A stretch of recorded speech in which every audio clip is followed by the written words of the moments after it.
Support for NPR and Where We Come From is provided by I Am an Immigrant, a project of Forward.US Education Fund. For Immigrant Heritage Month, we're lifting up the contributions of all immigrants serving in frontline roles to combat the pandemic. Hear their stories at iamanimmigrant.com/IHM.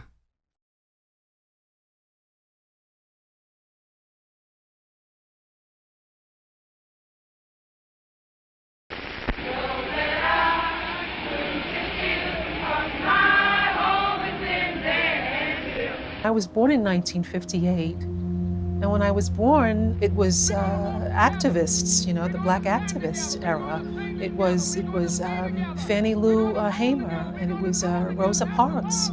Freedom! Freedom! Freedom now! All types of things were going on in the Black community at the time, and the struggle eventually caught up to me.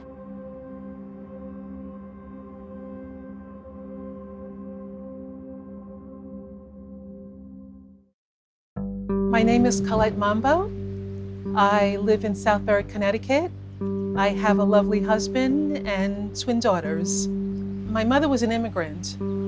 She came from northern England. Her father was a Somali from Africa, and my father was first-generation Jamaican. So we were an immigrant family mixed in with an African-American family. I grew up in Queens, New York, far Rockaway Boulevard. We moved from there when I was 7 years old.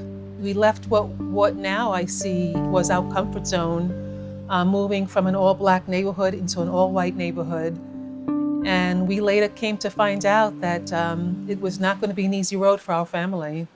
Home was a happy place, and there's no question about it. But as soon as that door opened, and you'd have to make that walk to the bus stop, just walking down the street, the looks that you get, the shouts that you get, they're calling your names, they're telling you to go back to Africa where you belong. I mean, a child, this is what a child is being exposed to. It's shocking, it's degrading, but most of all, it's fearful.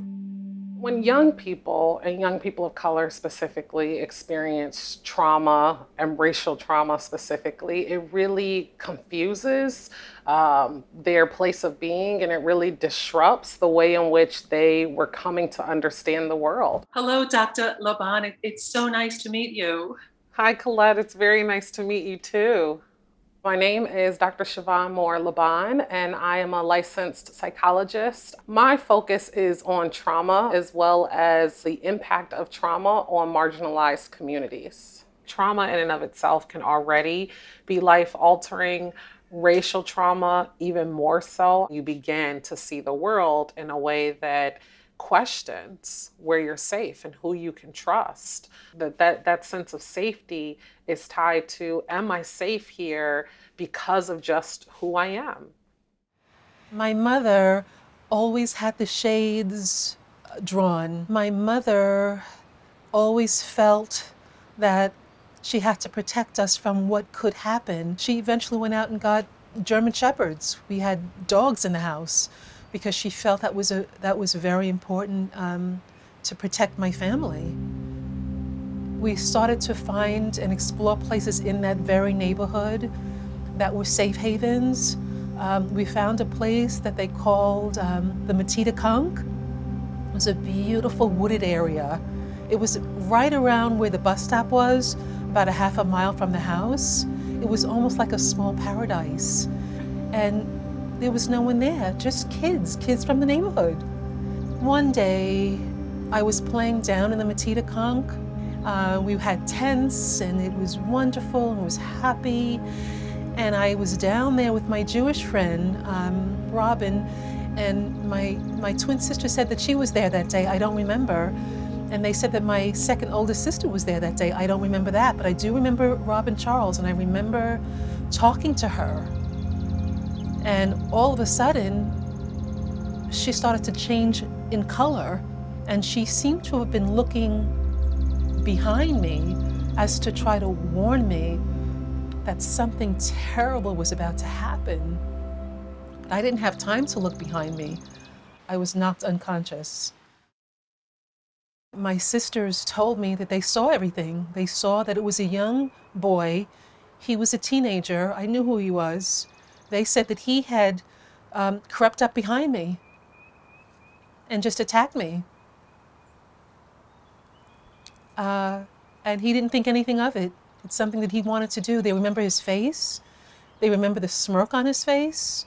He didn't say anything, but he just attacked me and he wanted to hurt me. I remember when I came to, my mother was there in the Petite Conch holding me in one arm, and in the other arm, she had this huge log that she was dragging.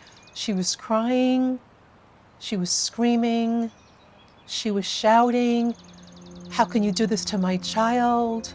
I've had enough of the racism. This has got to stop. You've hurt my child, you've injured my child." And my mother dragged me to that house across the street, that same house that every day they called us the N-word. Every day they told us, "Go back to Africa." So my mother, in her anger, she took that same log that the boy hit me with and threw it through their glass window, broke the window, and started screaming and shouting, "Come out, come out. You want to hit my child?" My mother was literally at the end of her rope. She'd had enough. That was a defining moment for me, a defining moment for my mother. It was a defining moment being Black in that neighborhood. She had had enough. I am not going to serve you because of my race. I'm not going to serve you because of my race. Move on. We read stories about Jim Crow and segregation and lynching, but we don't read stories about what happens in between that while civil rights was being played out. This was in the backdrop, and I often wonder the reason why the level of racial intensity had to have been the influence from what was going on from the 60s as I was growing up. Yeah, and those experiences send messages about worth, right? They send messages about whether you are worthy to be served in the front of the restaurant or the back, whether you're worthy to be at the front of a bus or back, whether you're deserving. The type of hatred and violence and racism that existed at that time and still exists today is used to teach you that you are less than in some way. Right? Even when your family is actively working to teach you the opposite. It takes a lot of work and effort to remind yourself of messages that are strong and powerful and opposite to what society might be trying to teach you about yourself and people who look like you. I often wonder over the years, being so traumatized as a child because of the racial incidents, why it hasn't manifested into extreme anger, extreme anxiety. You know, everyone responds to trauma in different ways. Your home itself was a safe place. That can be a buffer and a support to helping you adjust and deal with the trauma in different ways, right? In ways that may promote more resilience and strength. I mean, and the other piece of it is that you also witnessed strength and resilience. So even though around you, outside of your home, trying to come into your home, there was anger and violence and racism and discrimination, even despite that, your family within and of itself was providing love and safety and comfort and reassurance and showing you strength and showing you resilience. Because of my trauma and because of my experiences of racism as a child, I feel the need, the dying need to get active, to do something about it, to make a difference, in a peaceful way. So we started an advocacy activism group here in my town called Justice Southbury. We show up every Sunday.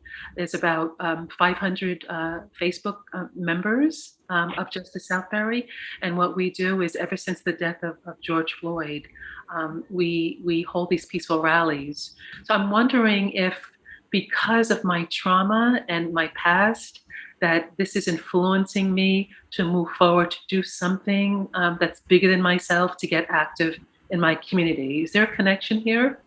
Yeah, there can be a connection between activism and healing and thriving in the wake of trauma that one has experienced. Racial trauma has a lot to do with using race and discrimination in ways to oppress a group of people and keep them in a subordinate position and silenced in a lot of ways. But activism allows for you to take that power back and to take that control back and to be empowered and to empower your community to feel hope that change is possible. And that what has occurred and the racial trauma that exists doesn't always have to exist. And that even though you have been on the side of receiving it, you can now also be on the side of changing that. When you are a Black kid moving into an all-white community, you can lose your identity. You can lose your sense of self. And I'm so happy that I was able to educate my children about who they are, their long history, their ancestors, and to see where they are today. I have to let them know that, we're still living in a country that judges us because of the color of our skin, and things happen because of the color of our skin, and those things are not always right. I want the sun to shine in on our lives as much as possible, unlike when I was growing up in fear of violence, of fear of somebody getting hurt, fear of being attacked. It's different for my children now. It's different. It's almost like 50 years later, and thank goodness I can say that I don't have to have my shades drawn in my home, but there's still a way to go, a long way to go.